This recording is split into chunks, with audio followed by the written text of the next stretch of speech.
Welcome to today's webinar, Marketo Lead Nurturing 101, Build Your Nurture. If you've joined us for the first time on this webinar, you've missed out on the others, of course, but there are 4 others prior to this, which take us on a journey of developing a best practice Marketo Lead Nurture, engagement program, whatever terminology you feel comfortable to use. So during this webinar today, we're going to cover how do we turn the design of our engagement program that we've gone through over the last few weeks into an actual engagement program. I'm going to give you some tips for building something that's scalable so that you can keep using it and you don't have to keep rebuilding it time after time. We're going to focus quite a bit of time on nesting programs as well. It's a question that's come up throughout some of the different sessions that we've had. And of course, looking at how do we do that in the most scalable way. And then we'll have some time for Q&A. There is a lot of content in this week's webinar, so I will do my best to get through it and make sure that there is enough time for questions so that we can then answer those. For those of you who are new to her, we are a Marketo Engage specialist partner. We focus on the Marketo ecosystem, everything related to Marketo and how it works, how it integrates with different systems we get our fingers on and get involved with. You'll see maybe some familiar logos across the screen here of people that you've ever heard of. And again, we work across multiple industries and multiple use cases. So it's quite unlikely we haven't worked with your industry. But if you're interested in any information about people we've done work with or continue to work with, then do let us know and we can share that with you as well. So as I mentioned, there was this is the 4th of 5, so I was wrong. It wasn't 4 that I've done previously. Feels like we've been talking lots about lead nurturing. So really excited now to take this design and objective selection piece, the data and now the content, and put it into practice, right? Get it into Marketo and get it up and running. We do have the next webinar, which will be coming up in 2 weeks' time, which will be focused on reporting and optimization. Again, once we've built it, what do we do from here? What's next? How do we keep the evolution going? And importantly, how do we measure what works? As I mentioned in the chat, any questions you've got, throw them into the Q&A.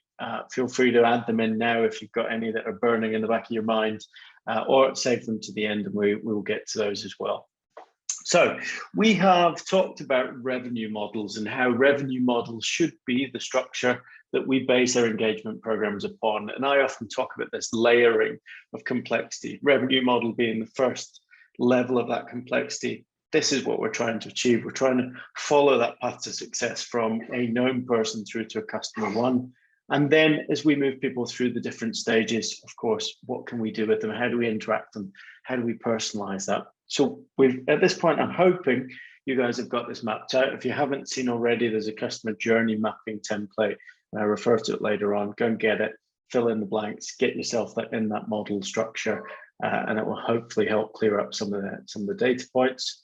We've then also talked about the objectives of each one of our streams. So what are we trying to achieve in each one of these streams, whether it's collection of data points, whether it's engagement, whether it's prioritization, whether it's booking a call and engaging the audience to speak with our sales colleagues. Again, what are the options here? What are we looking for? We talked about transition rules. So how are we going to move people in, out, across, along, up, down, left, right, whatever direction you want to be moving them in. Again, I prefer to use my revenue model to do a lot of the driving here and a lot of the movement, but we may have the option here to move people around and leapfrog them from one area to another. It's one of the most challenging parts of the Nurture campaign engagement program, so please do take your time to make sure you've got this right. Remember, the big gotcha here is you are always bringing someone into the stream that you're building the transition rule for. But if you have missed it, the recordings are available on our website. So go and visit jtfmarketing.co/resources. And you should see all of the webinars there as well. We then talked last week, or 2 weeks ago even, around the content, mapping content, the CTAs. So the CTA is pretty critical, right? What are we putting the content in the stream for? What are we hoping for? How does that align to our objectives? What other tactics can we use, whether it's being smart and capturing behavioral information, or whether it's getting people to download or engage with the salesperson, so on and so forth. So again, we've got those mapped out across our journey here as well. And then this is the content analysis that we worked on in the last webinar. Again, the template will be available to you should you need it.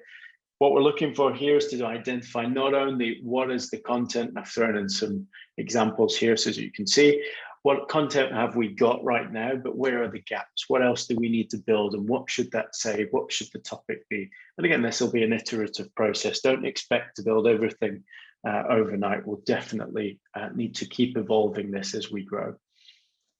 So, time to build. So I thought I'd start with a very quick checklist. Again, a bit of a recap of what we've just covered. Revenue models mapped out, the flow charts drawn out in terms of those different stages and life cycles. The objectives are mapped, so we know what we're doing it for. We've got our transition rules mapped, how we're going to drag those people into those streams, and of course, the transition rules out, so how we're going to exclude people. We've now got our content mapped. So the content mapping, of course, is going to be pretty important in terms of dropping those into the various streams that you're going to build in your campaign. But we are nowhere near finished yet, and this checklist shows you've got a couple more steps to go through. I'm hopefully going to cover this with you shortly. I know there's a couple of questions kicking around in the chat there about the previous recordings. They are available on the website, so feel free to jump over and pick those up. And this will also be recorded and shared out afterwards as well. From the customer journey example, so this is mapping I'm talking about. Please use that as a guide to get documented your different life cycle stages and the data points that make those up. There is some guidance and an example in the download, and also a content sheet as well for those of you who need it. So the first thing we've got to just kind of recap on is channels and tags. So this is probably a bit of a weird webinar because we're not necessarily jumping straight into engagement programs. We're actually looking at everything that will affect it and surround it. The first part is channels and tags. In the content webinar, we talked about tracking content within its own programs and why that's important. And again, as a reaffirmation, the reason that's important is to track the success of that content, the investment that you're making in that content, independently of the vehicle which will deliver the content, which is the nurture campaign. So the first part to do is make sure you've customized your channels and tags in Marketo. Make sure you've got them relevant to the items that you will be tracking, whether it's a download, whether it's a case study, whether it's a web page, whatever it might be, build that container. The reason we want to build these containers, of course, is progression statuses and program statuses. They allow us to understand what's working, what's not. So we're looking at this purely from the perspective of, did I get the conversion? Did I get the engagement that I'm expecting? Did I get the data points that I wanted to collect? Yes or no? That's how I'm going to track the success and then optimize my campaign later on. This all makes sense at the end, of course, once you get into the optimization phase, but my recommendation to you is always build your content into embedded nested programs for your nurture campaign. So a standard program with its own channel and tag tracking its successes. That will then allow us to track it independently of the nurture and also when it's part of the nurture as well. So if you're not too familiar with this area, feel free to drop us a line and we can walk you through this in a bit more detail. We talked a little bit about this, of course, already, but just again to recap, the approach that you will take for your nurture campaign may be a mix of embedded nested programs in your nurture program, but it might also be local assets. You can use both. Again, the challenges between the two is detail of reporting, filtering, and of course, measuring the success of the content, not just the vehicle, which is the engagement program. So do make sure that you've got that very clear in your head on how you're going to structure those. And you might have a mix, right? You might have some content that's evergreen and you leave it as, as generic email assets, and others you may choose to have something a bit more specific. So let's talk about nested programs, embedded programs, and I keep using the two interchangeably, and there's no guidance on this from a Marketo perspective. Some people use nested, some people use embedded. The key part here is having greater control. So you're seeing a screenshot of our live instance actually, and where I'm going to walk you through is the various steps to this. You're all probably very familiar with a smart campaign based on you sitting on this webinar.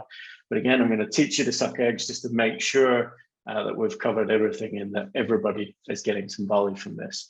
On the right-hand side, you'll see a couple of different filters. The first one is the preference.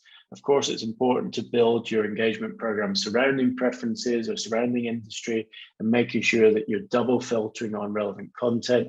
You may choose to have a persona filter in here or a revenue stage filter if you want to make sure that content only goes to certain individuals, and maybe you've not built your engagement program on a revenue model, so you may have to again filter the audience in slightly different ways. You may look at adding in people who've already engaged, so whether they visited the web page or already filled out the form or already downloaded the content, again filtering those out and making sure that they are not present. Again, that's going to help you from the perspective of not sending content to someone that they've already had, right? What it doesn't do is accelerate someone through the cadence, and we'll talk a little bit more about cadence later on. So how do we nest? For those of you with the eagle eye, you may have spotted this little blue icon here, a little light bulb with a blue icon.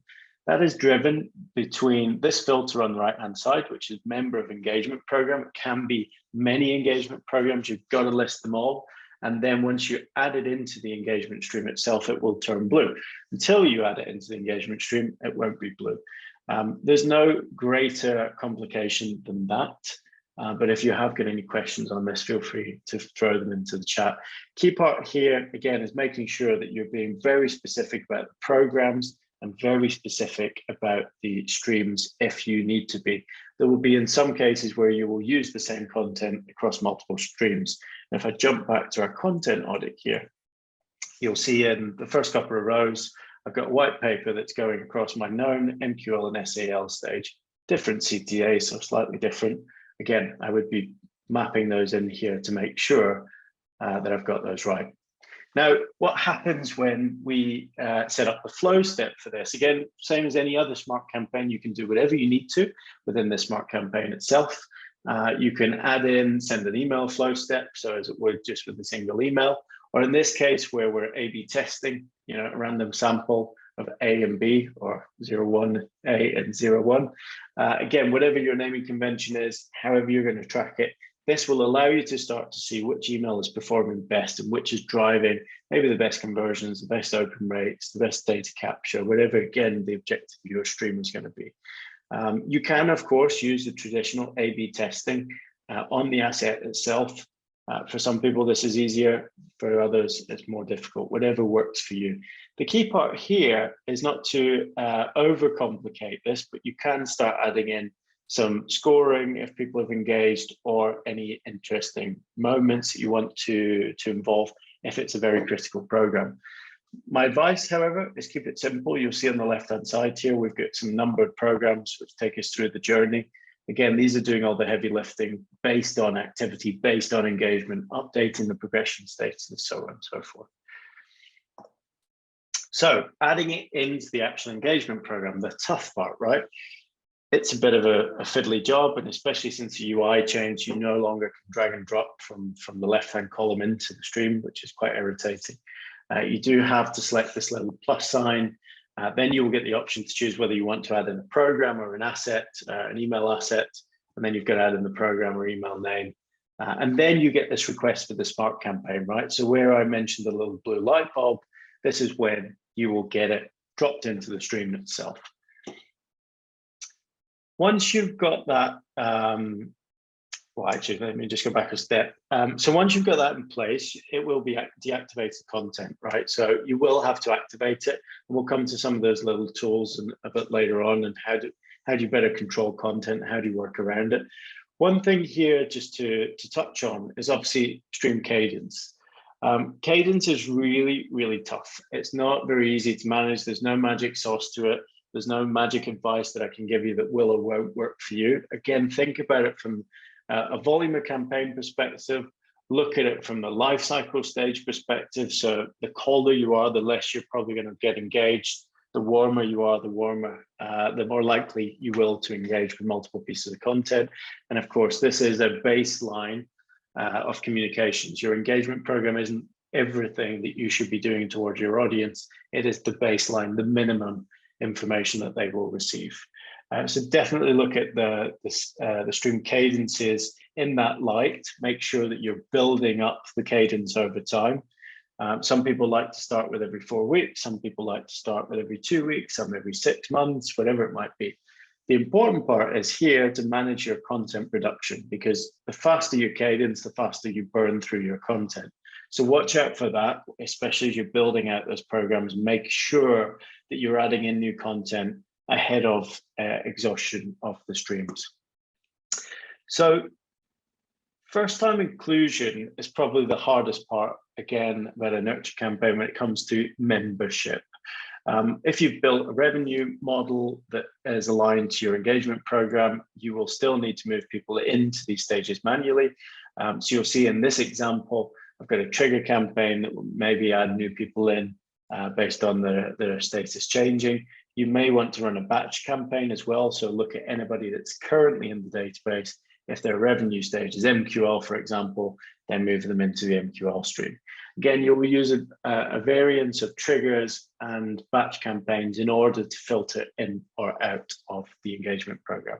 There is, of course, pause cadence. So if you get any support tickets raised, or whether you've got an appointment booked and you want to then pause any activity, you can also use that, right? Again, you're going to need the data triggers in order to fire those off as well. And it's important, obviously, to make sure that they are triggered for every occasion that it happens, not just the once. So on tools for managing the program, there's a couple of kind of smarts in here built in natively to the Marketo engagement program. The first one, of course, that you will probably all be familiar with is activate. So as soon as you drop a piece of content in, as you can see here in the screenshot, it grays out. You then have to activate it. Now, there is a bit of a painful process here of adding in lots of content. As you add new content in, it always goes to the top of the stream, which can be quite frustrating because you've got to drag it to the bottom and start again. The important part here is when we get to optimization, right? So we're going to be moving the content around in order to get the best conversion rate. And we'll come back to that in the next webinar. The edit availability is pretty important. If you're going to engage your audience using webinars, offers, promos, specials, calls to actions, again, you can set a period where it's available. Be mindful, however, of your stream cadence. Will it actually get out the door? Do I need to move people around? Do I need to pause everything else to let this go out? Does it even exist in my engagement program, or does it make sense to send it as a separate email send or a default program? You've got to make that decision based on what you're adding in. And again, if you need any advice, let us know. You then get the ability to archive and remove. Now, the important part about removal of content from an engagement program is you lose all history. You get lost and all the data is lost, basically. Archiving the content, of course, makes it disappear from the screen, but allows us the opportunity to look back at the data and understand what works and what doesn't. So be mindful of that as you're going through there as well. There is a couple of other ways in which you can manage that. And again, we'll come to that from an optimization perspective. Again, multiple programs can go across multiple streams, but they cannot be multiple programs, the same program, sorry, multiple times in the same stream. So bear that in mind. So if you're trying to completely A/B test the program, you may need to move people around. Now, there is one thing to bear in mind when it comes to nested programs. Based on the membership of that program, as soon as you become a member, you will not receive it again. So you will need to also add an exclusion rule for your nested program in order to then bring them back out of that program in order to resend it, if that makes sense. But again, we'll cover that when we get into optimizations as well. So getting ready to launch, there's a couple of things here that you've got to bear in mind. Before you start building anything, you should really go to set up and switch it off. I should have added that in as a nice slide at the beginning, actually. So your engagement program by default is always on. So you should go to set up first, switch it off, and make sure that you build it out. And then as soon as you're ready to go, you can then start switching stuff on. There is also the ability to test by stream, as shown by this very fuzzy GIF, which is basically go to program actions on the summary view, make sure you go down to test stream. You then either use an email address or create a person and then test a stream. What you will need to do, however, to move someone through the entire journey is test manually. and it will fire off the relevant sequence of events. That will allow you to test what it's like to be in the stream. However, I always recommend that you test all of your campaigns, all of your emails, all of your assets using the relevant tools. So test an email on assets for render tests, deliverability tests, etc., etc. Make sure you've tested and you've optimized. And again, this is one of the reasons we say you only need kind of 3 to 5 pieces of content to start, get those working really, really nicely, and then you can start to evolve and add more content as you go. So where does that leave us on the checklist? We've made our way through. We've only got a couple of more pieces to go, specifically around testing and activation. Again, you've got to make sure you've covered everything. The next webinar I mentioned is coming up in 2 weeks' time. We will cover reporting and optimization. So we'll look at what do we do now once we get some content in place? What should we be doing with the structure itself? As I say, any questions that you've got, feel free to throw them into the Q&A or into the chat, whatever you prefer, and I will pick those up in a second. So how can we help you? I think you've probably guessed at this point, we're specialists in Marketo. We understand the technicality of the platform as much as the campaign build and development piece. So again, we're looking for opportunities to work with you guys in order to make sure that your campaigns are successful. They're built for scalability. They will scale to do what you want them to do. And importantly, there's complexity, right? So there's complexity of preferences, there's some complexity of industries, personas, audiences, and when is the right time to add those in is often the big question. So we can definitely help you with any of those elements. And it might be you just need some help building out some of those nested programs. And again, we're more than happy to do that as well.